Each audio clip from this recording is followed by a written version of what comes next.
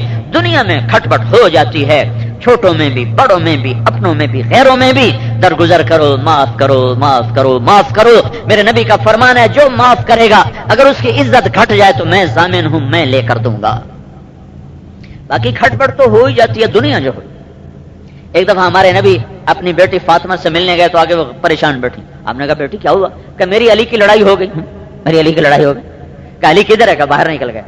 اب باہر گئے تو حضرت علی مسجد میں لیٹے ہوئے تھے، ان کو اٹھا کے وہاں سے لائے اور اپنے فاطمہ کے گھر میں لائے، اور زمین پر لیٹ گئے، زمین پر لیٹ گئے، اور ادھر حضرت علی کو لٹایا، ادھر حضرت فاطمہ کو لٹایا، ادھر ایک ہاتھ علی کا پکڑا، ایک فاطمہ کا، اپنے سینے پر دونوں کے ہاتھ ایسے جوڑ دیے، ایسے دیکھ رہے ہو؟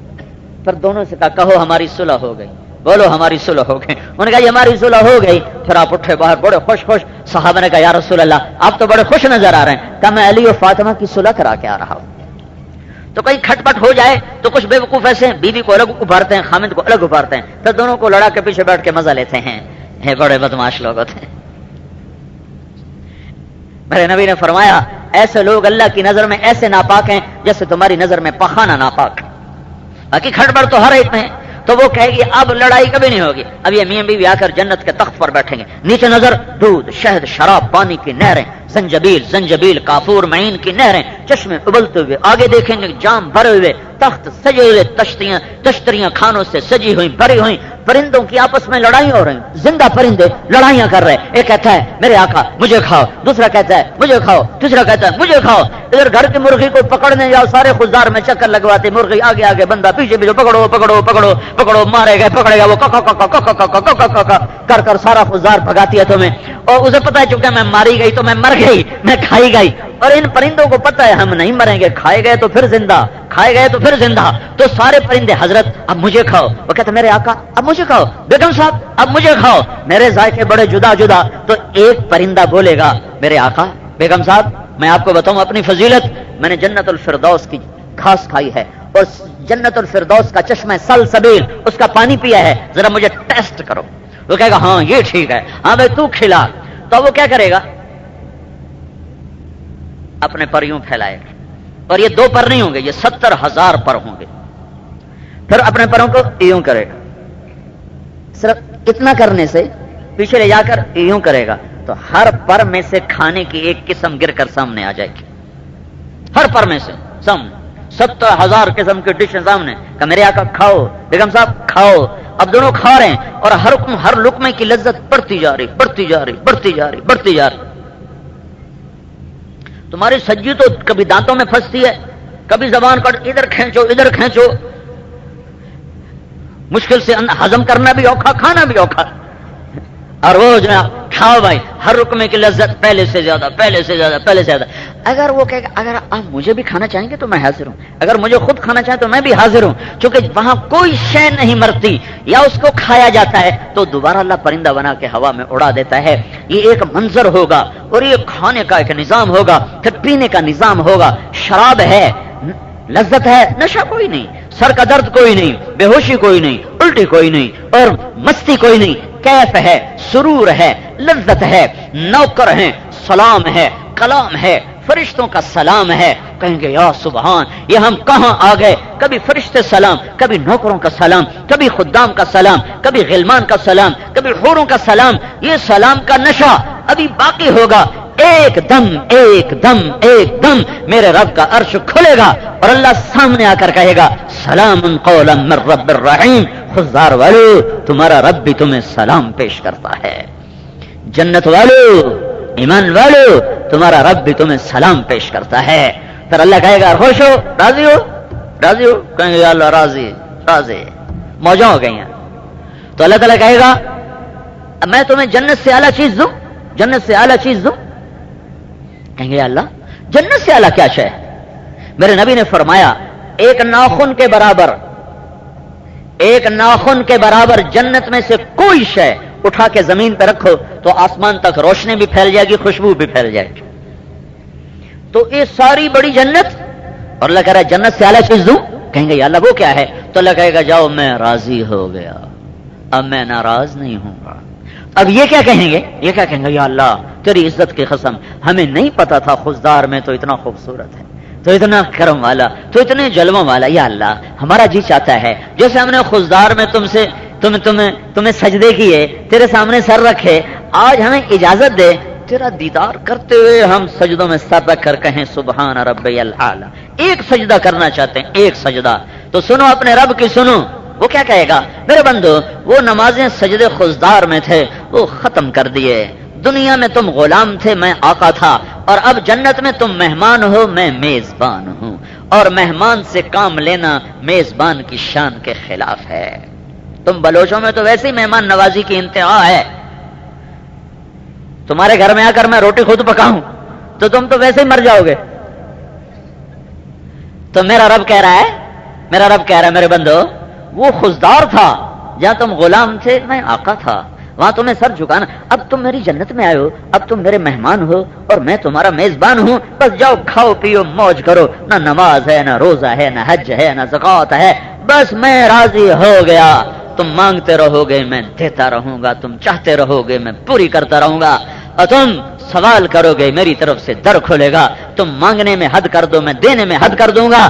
تم لینے والے بنو میں دینے والا ہوں، تم چاہنے والے بنو میں پورا کرنے والا ہوں. جاؤ جیسے تمہارا رب ہمیش عبد الآباد ہے. اب موت مر گئی، بڑھاپا مر گیا، غم سو گئے، دکھ سو گئے، لڑائیاں ختم، جھگڑے ختم، نفرتیں ختم، عداوتیں ختم. جاؤ جاؤ جاؤ، آج کے بعد کوئی دکھ درد تمہارے قریب نہ آئے گا. کھاؤ گے پخانا نہیں، پیو گے پیشاب نہیں، کروڑوں برس سو زندہ رہو گے. ایسے ایک سیکنڈ کے لیے تھک کے آنکھ نہ بند کرو گے کہ تم بس یوں آنکھ بند کر، نہیں. تمہاری آنکھوں کے نظارے، آنکھوں کے آگے اللہ ایسے نظارے پیش کرے گا کہ تمہاری آنکھ بند ہو نہ سکے گی. نیند مر جائے گی، چونکہ نیند اور موت ایک جیسی ہیں تو کوئی سوئے گا نہیں، کوئی سوئے گا نہیں. طاقت اتنی ہوگی کہ نیند آئے گی نہیں. اب میں تھک گیا ہوں نا تو میں سے آنکھ بند کر رہا ہوں تو مجھ کو سکون محسوس ہو رہا ہے، سکون محسوس ہو رہا ہے. تو کروڑوں برس کے دیکھنے کے بعد بھی تم ایک سیکنڈ کے لیے بھی یوں آنکھ بند نہ کرو گے کہ تمہاری لذتیں ایسی ہیں، تمہاری چاہتیں ایسی ہیں کہ پیچھے میرے رب کی طاقت، میرا رب کا نظام، میرے رب کی رحمتیں، میرے رب کی عطا. اوئے ہائے ہائے. اور ہر جمعے اللہ اپنا دیدار کرایا کرے گا. آ جاؤ میرے بندو، آج مجھے دیکھو، مجھ سے بات کرو. اور جنت الفردوس والوں کو صبح بھی کرائے گا، شام بھی کرائے گا، صبح بھی کرائے گا، شام. اور اللہ ساری جنت والوں کو دیدار عام کرائے گا اور ابو بکر صدیق کو دیدار خاص کرائے گا. اللہ کے نبی پہ سب سے زیادہ مٹنے والا، قربان ہونے والا. تو میرے بھائیو، تبلیغ ایک پیغام ہے جسے پہنچانا پوری دنیا کے مسلمانوں کے ذمے ہے. قوم قبائل وہ اللہ تعالیٰ نے بنائے ہیں پہچان کے لیے، لیکن ہمارا کام ایک ہے کہ اللہ اس کے رسول کی غلامی کا دم بھرنا اور اس کو لے کر دنیا میں پھرنا پہنچانا. تم خوش قسمت ہو کہ تمہاری دھرتی پر صحابہ کے گھوڑوں کی ٹاپ آج بھی گونج رہی ہے، اور ان کی نمازوں کی تلاوت آج بھی گونج رہی ہے، اور ان کے آنسوؤں سے تمہاری دھرتی کے سہراب ہوئی ہے، اور اس کے دامن میں صحابہ کے آنسو موجود ہیں، اور اس پر صحابہ کا خون بہا ہے. اور تم خوش قسمت ہو کہ تم قبروں سے اٹھو گے تو تم دیکھو گے تمہارے ساتھ صحابہ بھی اٹھ رہے ہیں. تو اگر تم یہ تبلیغ والا کام کرو گے تو اللہ کی قسم عبد الرحمن بن سمرہ کے سنگ سنگ اللہ کے نبی کے دربار میں پہنچو گے. اور مجھے امید ہے عبد الرحمن بن سمرہ کہیں گے یا رسول اللہ یہ وہ ہیں جنہوں نے آخری دور میں آپ کے پیغام کا جھنڈا بلند کیا تھا، جو پہلے دور میں ہم نے کیا تھا، آخری دور میں انہوں نے کیا تھا. مولانا الیاس صاحب فرمایا کرتے تھے ارے بلائے جاؤ گے، پکارے جاؤ گے، اپنے نبی کے سینے سے لگو گے، اس کے ہاتھوں سے جام کوثر پیو گے. تبلیغ کے کام کو تبلیغی جماعت نہ سمجھو، کوئی تحریک نہ سمجھو. یہ ختم نبوت کا کام ہے جو پوری امت کے ذمے ہے، ہر طبقے کے ذمے ہے، ہر قوم قبیلے کے ذمے ہے. تو بھائیو بہت بڑا مجمع ہے، بہت بڑا مجمع ہے.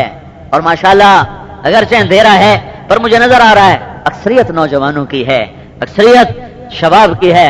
میں 9 سال پہلے